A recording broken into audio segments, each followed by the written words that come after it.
Welcome back. In this video, I want to show you how, now that we have everything unwrapped, modeled out and unwrapped, how do we organize that unwrapped material. So I'm going to first open up my low poly model and just show the low poly model. Okay. Now if I go to my unwrap UVW, you go to, make sure you hit open UV editor, and you'll see there's just a mess of stuff, right? That's perfectly fine. It's all inside that same UV square. Real quickly, I'm going to edit poly. And so something to note is when we pack all these together, we want to make sure that the things that are meant to overlap stay locked together. So if we recall, we have a few things. We have our logo.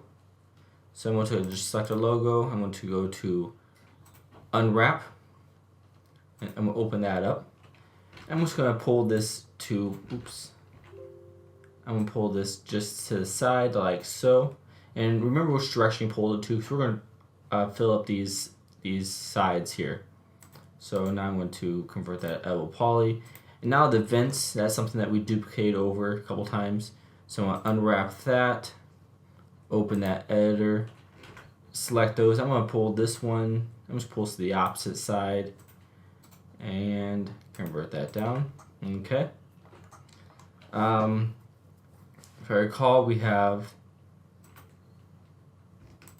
these two items. So we'll start with the fan. We're going to unwrap the fan, open that editor, and we're going to pull this straight down like so. Convert that to poly. Now we're going to select this cage, which I believe was duplicated. So unwrap that. Okay, I'm just going to pull this. I should pull this down and away a little bit because I know that the fan's right there, so I'm going to make sure to pull this away enough that it's not going to overlap the fan. Okay. I don't believe that there's anything else that is going to be duplicated. Actually, maybe this plug might have some repeating, overlapped texture. So again, I'm going to unwrap that. Yeah, and then I'm going to open it. And I will pull this, I'm going to pull straight up. I don't believe that space is taken yet, so now I will convert that to poly. So now if I select everything, like so, I can now go back to my unwrap, and I'll open the editor. You'll see these items that you pull to the side here, okay? So these items, you want to make sure to lock them. So I'm going to turn on my select element, and my faces. So basically, anytime I select one of those, it's going to select the whole thing. And I just want to make sure that all these pieces are I'm going to go down to my element properties. I'm going to group them. So group selected. And what's going to happen here is when I later on come through and actually start to rearrange stuff, these grouped selected will not actually move at all. They'll always stay together. So group this. And you'll be able to, and the nice about this is the pieces you want grouped, you've already moved to the outside, so therefore you know those are what's meant to stay together. So, okay. And this up here, just want to group all these items like so. And I think it's more important to group, so like not everything here is going to need to be grouped. Like I know, for example, this does not have a duplicate, that doesn't have a duplicate. And if it does have a duplicate, you might be able to see it. So this here is actually duplicated twice. So I'm going to group that. This here is duplicated 2 times. As you can see, if I pull across, you see that both these are selected. So I will group that. This is not duplicated anywhere. And this one's not either. Let's see, and this one is. So I'm going to group that together. Alright, so now that I have everything all grouped that needs to stay together, I'm going to now select everything.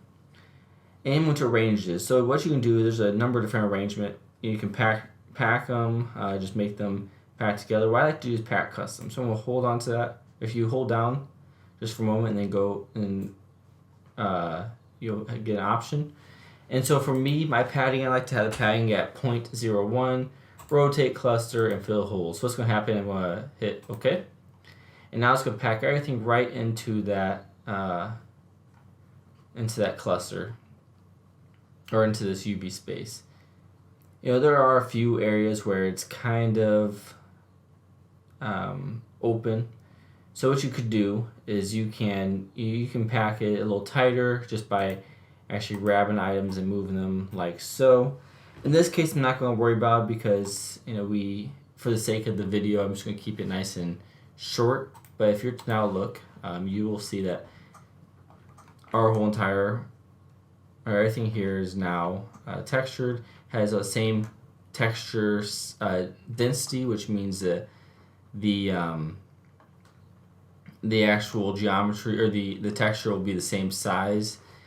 Now something you might want to do is, let's say if you want, for example, if you want something to be really large, you might want to actually go through there and maybe you might want to let's say for whatever reason you want this to be really large, you can go through there and actually adjust the size of it.